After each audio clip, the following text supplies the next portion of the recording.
Bom, pessoal, mais um Residência Médica em Casos Reais e hoje eu estou aqui com ele, que é um sinônimo de dedicação, de disciplina, Rafael Belotti, e a gente desenvolveu uma grande amizade aí ao longo desse ano de mentoria, né, Rafa? Então, Rafa, para quem não conhece, para quem não sabe, foi aprovado. Hoje ele faz clínica médica na Santa Casa, foi aprovado na Santa Casa de São Paulo, é do Rio, formou na Estácio lá de. É do Rio mesmo, só tem uma Estácio no Rio ou tem várias, Rafa? Tem vários campi diferentes, né? Antigamente eu passei na Estácio da Lapa, que era a original, né, a tradicional, e depois eles abriram alguns outros polos, né? E primeiro foi ali na João Shoa, depois migrou para Barra, e hoje em dia tem dois principais. Tem um campus no centro e um outro na Barra. Mas eu sou tradicionalmente da Lapa. Vai lá, show. E passou no Enária, a nota dele dava para passar em várias, né? Enfim, mas hoje ele faz Santa Casa de São Paulo, que era um grande sonho dele, enfim.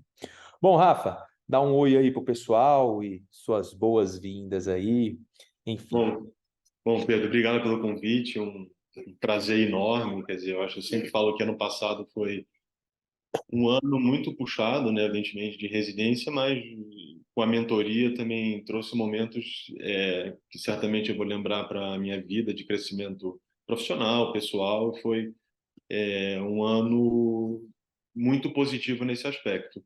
E eu gostaria de agradecer a oportunidade mais uma vez. Que isso, cara. O nosso objetivo aqui é mostrar a vida real, né? Porque a gente vê muito aí na internet os caras pegando os gênios, enfim. Não, o nosso objetivo é pegar a gente que ralou e que mostrou e que conseguiu evoluir, furar essa bolha aí de todos os aspectos, né?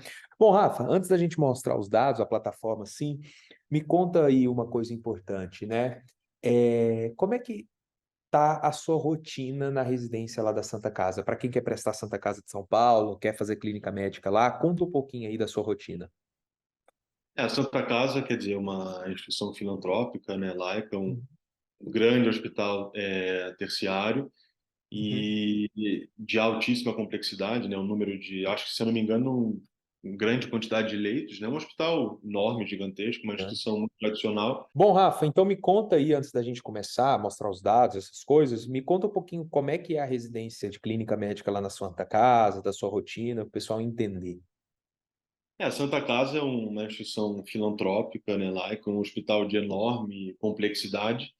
E a residência de clínica médica ela é bastante puxada, uma residência que exige muito dos seus residentes, né, tanto do R1 quanto do R2. E é uma residência que tem um enfoque muito grande em pronto-socorro, né, emergência e atendimento a paciente crítico e paciente grave.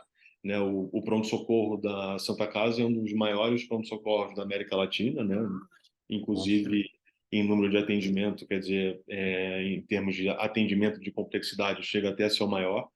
E Uhum. são os próprios residentes, quer dizer, que possuem muitas responsabilidades, funções e autonomia dentro do próprio pronto-socorro e do serviço, claro que sempre amparado por preceptoria. E é uma residência que o residente ele cresce muito nesse aspecto, né, de lidar com paciente grave, lidar com paciente crítico, paciente de alta complexidade e também no âmbito do pronto-socorro, né? A residência, né, no R1, como é que ela é estruturada?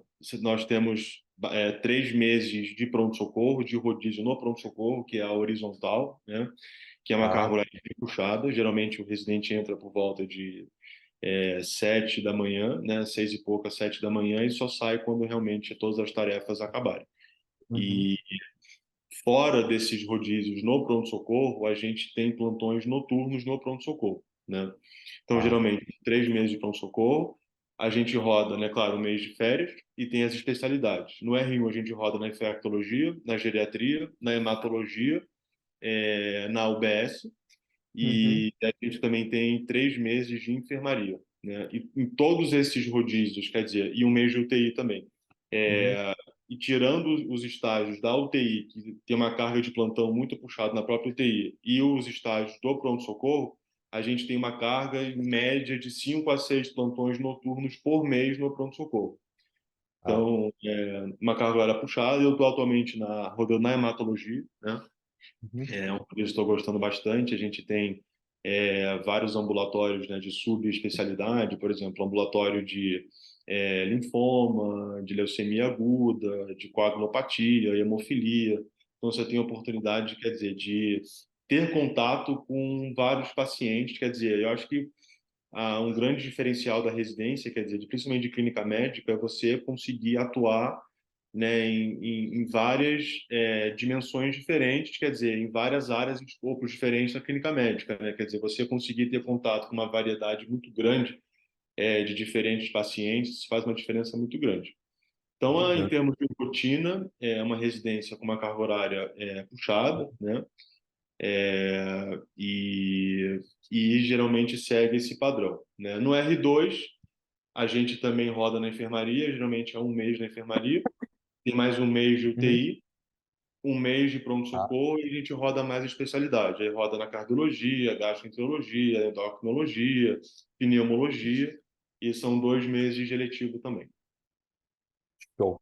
Excelente. Bom, excelente. Bom que você já deu uma explicada aí para o pessoal como é que funciona. A residência é muito bem estruturada, ainda mais tenho vários alunos que prestam, né? Enfim, e não tenho o que falar, né? Bom, vou compartilhar aqui a tela, Rafa, agora. Vamos entrar nessa parte dos seus dados, enfim, e vamos analisar item por item, fazer uma análise aqui específica e já coloco para você comentar, né? Você que estudou o total de 64 temas, né? A sua média no final do ano foi de 84,7%, 769 horas estudadas, 7.834 questões respondidas, lembrando que isso aqui é só questões genéricas, né? Nós tivemos alguns altos e baixos ao longo do processo, né? Eu lembro em maio e junho aqui, aconteceram algumas coisas, enfim, você teve uma queda, mas depois você voltou mais forte ainda. Você vinha com um percentual de acertos muito bom desde o início, né? A gente manteve, e as provas na íntegra aqui, a gente teve um volume muito grande. Bom, a primeira pergunta que eu quero te fazer é assim, Rafa, de tudo que a gente viu aqui, de todo o seu ano de preparação, que você poderia falar assim, falar, Pedro, isso aqui eu acho que foi total diferencial, eu faria isso aqui novamente. Qual que você acha que foi o seu diferencial quando comparado aos seus concorrentes, digamos assim? Eu acho que, sem dúvida alguma, planejamento e constância, né? Eu acho que isso é um enorme diferencial na preparação de um concurso, né? Eu acho que o primeiro passo é se definir uma meta, né? Quer dizer, definir um objetivo. E acho que o que faz a diferença também é você ter um objetivo muito bem definido. Quer dizer, eu quero prestar prova para a cidade tal, para as instituições tais. Você já tem primeiro um foco, um objetivo, né? E acho que, quer dizer, a partir na faculdade de medicina, né? Geralmente a preparação começa no 5º ano, mais ou menos. Então acho que é interessante desde o início já ter esse foco muito bem definido. Esse é o meu foco, né? Esse é o meu objetivo. E tendo isso em mente, evidentemente, você ter constância, né? Você ter primeiro planejamento e, definindo o planejamento, ter constância. E eu acho que esse foi o grande diferencial, quer dizer, ter um objetivo muito bem definido, ter um planejamento sólido Uhum. e manutenção de constância, né? Regularidade. Que eu acho, quer Perfeito. dizer, como você sempre falou, isso quer dizer, a maior realidade. Concurso, prova, etc., não é uma corrida de 100 metros, é uma maratona, né? E é praticamente muito difícil você manter, né, uma regularidade muito estrita ao longo de um ano inteiro, né? Sim. Porque problemas existem, né, intercorrências existem, quer dizer, então o que me fez a maior diferença foi ter esse planejamento, foi ter a constância Uhum. e, de forma mais aprofundada, revisão. Sim. Revisões, né? Sempre priorizando revisões, fazendo muitas questões e, ao longo do ano, você delinear, quer dizer, estudar as bancas que você mais tem desejo, né, de realizar no final do ano. Show. Rafa, isso é um tema muito bacana da gente discutir aqui, porque eu sempre falo para o aluno assim, o aluno, quando ele entra para a preparação da residência, a primeira coisa que ele tem que tirar a cabeça é que a preparação para a residência é diferente do aluno da faculdade. Às vezes, aquele aluno que só tira 10 na faculdade, só tem notaço, ele não vai ter sucesso na residência. Porque não adianta nada você pegar um volume pequeno de conteúdo. Aí a prova era na sexta-feira na faculdade, você estudava segunda, terça, quarta e quinta, ia lá e vomitava. Aí você nunca revisou, só estudava, enfim, tal. Na prova da vida real da residência, isso não dá resultado, porque o volume de conteúdo é muito grande. Não tem como você estudar tudo em 1, 2, 3 meses. A constância é a etapa mais importante. Então, Perfeito. assim, essa é uma etapa importante. E a segunda é que, normalmente, qual que é o aluno que mais me dá trabalho? É o aluno que trabalha com pico de euforia. Então, por exemplo, ele vem, estuda 2 semanas pra caramba, 3 semanas pra caramba e cai, aí fica um mês sem estudar. Aí ele acha que ele vai voltar e ele vai lembrar de tudo. Não, ele esqueceu de tudo, né, Rafa? Isso que você falou é muito interessante, porque assim, você percebeu que não tinha perfeição. Tinha semana, eu vou mostrar aqui daqui a pouco, pessoal, tinha semana que você ficava sem estudar. Eu lembro que teve uma semana que você ficou uma semana inteira sem estudar. Eu acho que foi na reta final, em outubro, assim, que você teve uns problemas, enfim. Mas você sempre falava assim, cara, eu preciso voltar o quanto antes. Então não importa quantas vezes você cai. O mais importante é o quão rápido você se levanta, né? Então Exato, acho quer que dizer, e uma coisa importante também, quer dizer, que manter uma rotina, isso é fundamental, né? Ter uma rotina muito bem definida, quer dizer, muito bem estruturada, né? uhum, Isso entra na questão de organização e planejamento, né? Que é mais difícil ainda você manter regularidade e constância ao longo de um ano se você não tiver uma rotina muito bem definida, né? Pelo uhum, menos assim, quer dizer, estruturalmente, né? Quer dizer, saber exatamente o que você vai fazer cada dia da semana. Claro que, naturalmente, intercorrências ocorrem, e quando você tem uma rotina muito bem organizada, é muito mais fácil de você ajustar a sua rotina quando ocorrer, por exemplo, um problema, uma intercorrência, e você não conseguir cumprir uma tarefa que tinha organizado. Mas eu acho que isso é o mais importante, porque quando você está bem, né, enfim, você está motivado, está animado, quer dizer, a tendência é que você tenha um bom rendimento, né? O diferencial é você conseguir render também quando você não está tão bem, né? Que exato. aí você ter não só você ter a resiliência, né, de você conseguir manter uma regularidade ao longo do ano, porque problemas existem, existem dias que você está mais desmotivado que outros, então quer dizer, você também ter, né, a mentalidade de conseguir cumprir o que você tem que fazer quando você não está num bom dia. Sim, isso é muito importante, né? É uma das coisas mais importantes, e eu falo isso muito, que não são os dias bons que fazem você passar, porque nos dias bons todos estudam. Agora, o seu melhor que você dá, o seu melhor naquele dia ruim, é isso que te diferencia dos seus concorrentes, dos seus candidatos, de uma forma geral, né? Bom, vou compartilhar aqui minha tela, Rafa, e quero te mostrar algumas coisas específicas, né? Eu lembro que na reta final, e nós estamos mostrando aqui, só para vocês entenderem, pessoal, que eu estou em setembro do ano passado, né? E eu vou mostrar como é que a gente dividia a rotina do Rafa. Então, ele tinha horário para acordar, horário para tomar café, horário de academia, horário de tudo. E era uma rotina, principalmente na reta final, era uma rotina muito intensa, que a gente colocava atividade física, o que que você tinha que fazer de questões. Então, tinha dia que você começava a estudar ali bem cedo e parava 10 horas da noite, né? Tinha muita coisa. Eu quero que você fale para o pessoal assim, e se a gente for olhar, a rotina não é perfeita. Tem os dias bons, tem os dias que você fazia mais ou menos, tinha os dias que você ficou uma semana aqui praticamente inteira sem estudar. Como que você colocava essa sanidade mental, digamos assim? Como você se sentia motivado todos os dias? Esse é o foco, a pergunta de R$ 1 milhão. Como manter a constância e manter motivado todos os dias? Acho que é o sonho, né? É a ambição que faz você levantar da cama todo dia e continuar seguindo em frente a sua vontade Uhum, de querer conquistar, né? De conquistar o seu sonho, né? O que você sempre quis. Eu acho que sim. isso é muito importante. Rotina, quer dizer, você tem uma rotina equilibrada, né? Eu acho que nada mais, vamos dizer, mais ansiolítico assim do que você ter uma rotina e você olhar assim para trás e ver que você está cumprindo tudo certinho e porque quer Uhum, dizer, no fundo, o seu grande concorrente é você mesmo, né? Num concurso, o grande concorrente é a própria pessoa, quer dizer, você só precisa de uma vaga para passar na residência, quer dizer, então uhum, e ao longo do ano, né, essas enormes adversidades de problemas familiares, própria exaustão mental, física, são problemas que naturalmente vão acontecer. sim. E você precisa, né, ter artifícios para conseguir controlar isso. Acho que rotina é algo que me ajudou bastante, né? Claro que em certos momentos você oscila, né? E quando você tem uma rotina muito bem estabelecida, quando você cai, né, ou quando você tem uma intercorrência voltar muito mais rápido, né?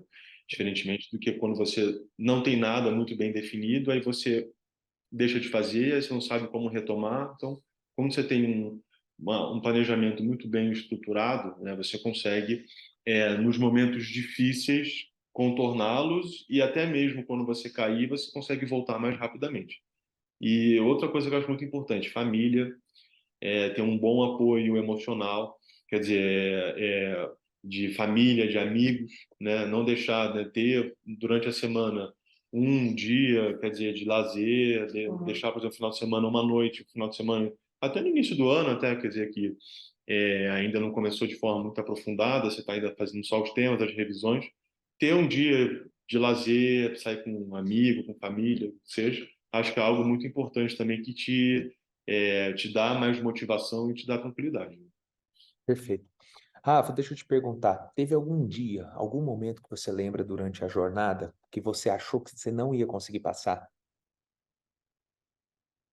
Eu Ou acho, você foi confiante várias vezes assim? Teve algum momento que você falou, putz, vai dar errado? eu sempre quis vir para São Paulo, né? Isso foi Aham, né? E às vezes, quer dizer, a minha preocupação, principalmente na reta final, chega um ponto que você vê as provas chegando, os editais saindo, né? Você fazendo as inscrições, uhum, dá essa certa ansiedade, né? Principalmente quando você chega na prova, você vê seus concorrentes. Eu nunca tive assim problema de ansiedade assim em fazer prova, uhum, mas chega um momento que chega muito próximo, gera essa uhum. ansiedade que é fisiológico, né? E você começa a Tá, ter pensamentos de catastrofização, você não vai conseguir, não vou passar.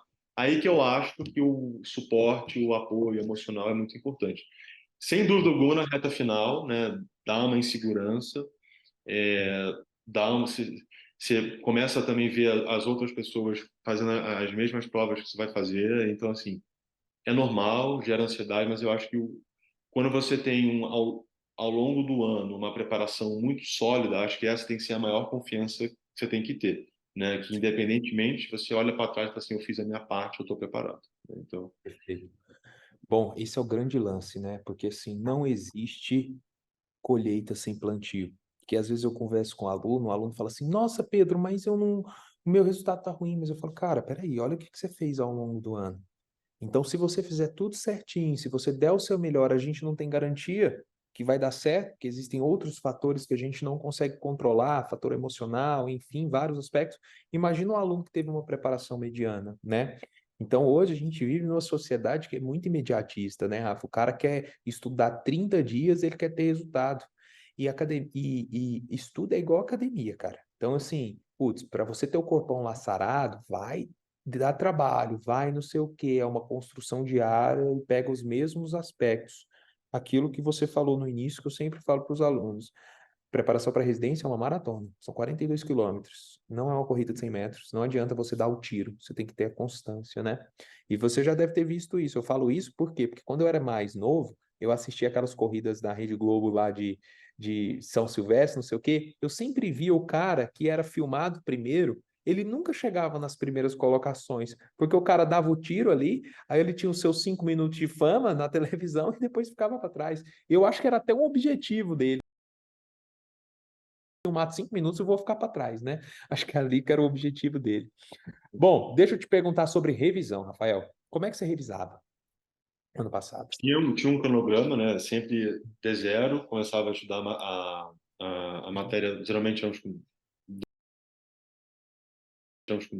dois temas por semana, fazia a leitura do material, fazia um bloco de 30 questões. Aí Uhum, depois do D1 programava mais 7 dias, né, para fazer o D7. É mesmo metodologia. Ler o uhum, material, fazia as questões. Depois D30, uhum, aí ia se repetindo uma revisão geralmente mensal, né? Mas uhum. claro que na reta final, quando você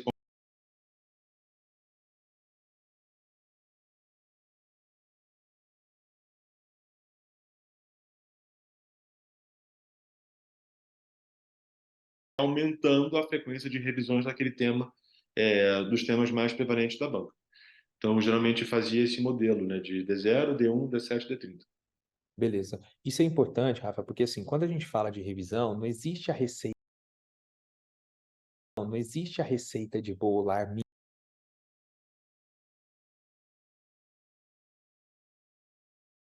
Imagina assim, essa é a nota 7. É isso que você tem que fazer o mínimo.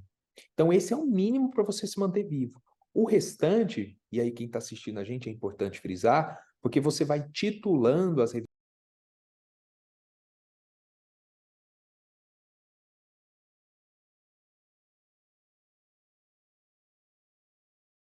muito prevalente e muito recorrente na prova, e você, na individualização, você não está indo tão bem, é um tema que você tem que dar mais atenção. E isso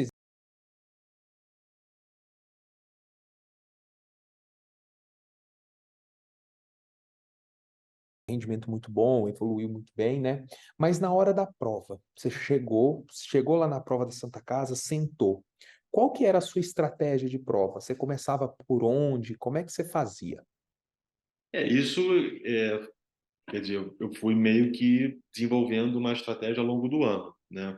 Ah, Com as revisões, com as estratégias, enfim, eu fui vendo as matérias que eu tinha mais facilidade uhum, e fui priorizando elas. Quer dizer, eu nunca fazia a prova de 1 a 100, entendeu? Eu hum, sempre, por exemplo, tem que ter uma estratégia muito bem montada, né? E isso você vai treinando nas provas na íntegra, né? Você saber exatamente o que você tem que fazer na hora da prova. Eu começava geralmente por clínica médica, depois ia para preventiva, cirurgia uhum, e deixava GO e pediatria por final. tá, E uma estratégia também que era importante é sempre você classificar, por exemplo, a questão. Você olhava uma questão. Essa questão aqui é uma questão totalmente fora da curva, que nunca caiu antes. Aí, questões mais difíceis que você bate o olho e você deixa para o final, né? Uma coisa que eu fazia. Sempre batia o olho, sempre caíam questões de temas repetidos, quer dizer, questões não parecidas, claro, mas quer dizer, com temas já cobrados no passado. Então, você uhum, bate o olho, você vê a questão, uma questão fácil, daí você responde uma questão em 5 segundos. Você lê o texto, bate, responde. Aí você vai classificando as questões, né? E geralmente o que eu fazia, eu marcava, por exemplo, uma questão que eu tinha certeza que está certa, eu não olhava mais, né? Para não, na hora de passar o gabarito, ter que correr o risco de trocar a alternativa. sim. Às Que eu vezes uma ficava na ansiedade dúvida, ali, aquela dúvida exatamente, não tem, né? exatamente. Em que eu ficava na dúvida, eu deixava ali em branco e voltava depois. Eu sempre fazia na ordem, uma ordem já pré-estabelecida, fazia a prova, marcava as questões, por exemplo, que eu tinha certeza que estavam certas, que tinha uma maior segurança, e já passava para o cartão resposta. Aí depois eu voltava para as questões, por exemplo, que eu estava na dúvida, fazia com mais tempo e preenchia o cartão resposta. Esse ano, por exemplo, na prova da Unifesp, eu não consegui acabar a prova. Eu lembro. Teve no final que eu acho que eu deixei, não consegui, porque a prova até mudou de certa forma o padrão, tinha umas questões assim, a prova geralmente são 3 horas, né? E a Aham, Unifesp sempre teve um padrão assim muito objetivo, né? E tinham questões assim mais complexas, vocês não conseguia acabar as últimas 10. Eu tive inclusive até que fazer correndo e mesmo fazendo essa estratégia, até quer dizer, por isso que é importante sempre estar atento, quer dizer, para qualquer tipo de imprevisto, né? Que às vezes a sua estratégia também pode não correr da forma esperada e você não pode, quer dizer, se emocionalmente se abalar, né? sim, Então, sempre fazer essa estratégia para otimizar tempo, né? Eu acho uma coisa importante também, isso é uma coisa que, na época do vestibular, por exemplo, eu não ia no banheiro em prova, eu ficava fazendo prova, quer dizer, não, e aí depois aqui na residência, dando tempo, quer dizer, você pode sair, sim, alongar, passar uma água no rosto e voltar, entendeu? E isso você vai treinando ao longo do ano, quer dizer, sim. quando você faz a prova na íntegra, saber exatamente a sua ordem, classificar as questões e trabalhar com o tempo. Eu posso, por exemplo, pausar 5 minutos, passar uma água no rosto e voltar, entendeu? Então, Sim. eu chegava na prova e já tinha uma estratégia. É, isso é uma coisa que eu falo muito para vocês, né? Eu tenho dentro da mentoria a gente tem a aula de estratégia de prova, de como chutar questões, essas coisas todas. Mas isso aí, Rafa, é uma coisa muito importante falar, pessoal, que é um conceito muito bem definido dentro da neurociência, que é a atenção difusa e focal. A gente vê isso todos os dias, só que a gente nunca repara que isso é importante para a prova. Então, assim, quando você está 100% focado, às vezes alguma coisinha te distrai Na hora da prova, às vezes você distraiu, porque você começou a pensar na outra questão, você começou a pensar em qualquer coisa. Sabe aquele negócio que fala assim, putz, eu tinha um assunto para falar com você, tinha uma coisa que está aqui na ponta da língua e não sai? Isso daí é o esquecimento normal, e isso pode acontecer na questão. Às vezes você sabe a questão, você sabe ela, mas na hora não está saindo, você está confuso. Como que você faz para voltar entre a atenção difusa e focal? Uma das dicas que a gente dá é justamente essa, em voltar nas questões que você tem dúvida, voltar nas questões mais difíceis no final. Por quê? Porque aí você já viveu outras experiências. Quais outras experiências? Você já leu muito mais questões, você já foi mais, você já foi no banheiro, já teve um monte de coisa. Já viu aquele insight que tem, você está às vezes dirigindo, ou você está assim, Exatamente. nada, você nem lembra, você fala assim, lembrei o que eu tinha que falar. Você não pensou, ela vem na atenção difusa. Então, esse simples ato de levantar a mão, ir no banheiro, lavar o rosto e tudo, cara, pode parecer bobeira, mas a hora que você volta com mais oxigenação cerebral, você volta com percepções diferentes. O simples fato de voltar para a questão, e eu gosto muito de olhar, é uma metodologia que a gente chama de second look. O second look é assim, putz, errei, essa questão é difícil, eu vou voltar nela. A hora que você volta na questão, que é o second look, ao invés de você voltar de cima para baixo, você volta de baixo para cima. Então, você lê primeiro as alternativas que você ficou em dúvida e depois você lê o enunciado. Porque aí você vai ter uma visão diferente de um outro momento. Como que a gente vê isso durante a preparação? Sabe aquela questão que você viu a primeira vez, aí você não fez metodologia de voltar durante as provas na íntegra. Aí a hora que você está corrigindo, você fala assim, puta que pariu, não acredito que eu errei isso.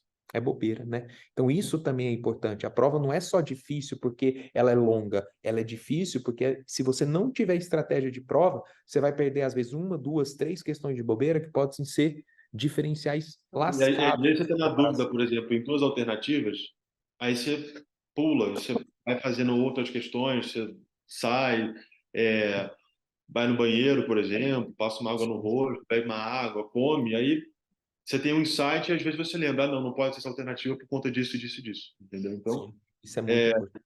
então às vezes você acaba errando por, não posso deixar essa questão para trás, e por ansiedade você acaba marcando, até chutando de forma equivocada e erra a questão. É, E, isso é importantíssimo, né, cara? Moça, excelente a gente ter entrado nessa discussão aqui com o pessoal. Bom, Rafa, você sabe quantas reuniões individuais a gente fez ano passado? Você e o Anjo, total? Você lembra, não? ah, Vários, né? Só te vários. mostrar aqui para a gente fazer uma. A gente tem na plataforma tudo anotado, ó. A última reunião comigo que você teve foi no dia 29 de. Tá vendo aqui? Dia 29 de novembro. E com o Anjo foi dia 25, mas foram 47 reuniões totais aqui alinhadas. Então é muita coisa bacana. Bom, para a gente finalizar aqui, Dom Rafael, muito obrigado pelo seu tempo, muito obrigado por tudo. Prazer, cara. Que isso. E você deixasse uma mensagem final para quem está assistindo a gente, de motivação mesmo, não desistir, um ponto importante para você finalizar essa nossa conversa. Eu acho, quer dizer, agora é reta final. Acho que cada um tem sua história, cada um tem seu sonho, cada um tem sua ambição. Então, acho que o mais importante para aquele aluno que está se preparando desde o início do ano, quer dizer, já está ficando mais angustiado, mais ansioso que a prova está chegando, acho que a principal é não deixe de acreditar no seu potencial. Quer dizer, certamente a pessoa tem uma trajetória de muita luta, muita garra, muita dedicação. Então, é um momento que naturalmente pode gerar ansiedade, incerteza, mas esse é o principal momento de você acreditar no seu potencial, em você mesmo e ir atrás do seu sonho, né? Que eu tenho certeza que absolutamente certeza que o principal, assim, concorrente na concurso, prova de residência é a própria pessoa. Então, para as pessoas que vão prestar a prova agora no final do ano, continuem firmes e acreditem em vocês mesmos e, quer dizer, cada um tem a sua história e valorize a sua história. Acho que, quer dizer, a gente tem a mania de sempre olhar para o outro, né, quer dizer, e se comparar com o outro, mas acho que o mais importante é a gente se valorizar, né, valorizar a nossa história, a nossa dedicação, o nosso esforço e olhar sempre para frente em direção ao nosso sonho. Acho que isso é o mais importante. Excelente. Senhoras e senhores, Rafael Belotti, muito obrigado, Rafa. Obrigado, Obrigado Pedro. Foi um pela prazer. conversa, por tudo. Fica com Deus, eu Foi tenho certeza que você ajudou muita gente. Um abraço, até mais, um até a prazer. próxima. Tchau, tchau. Obrigado.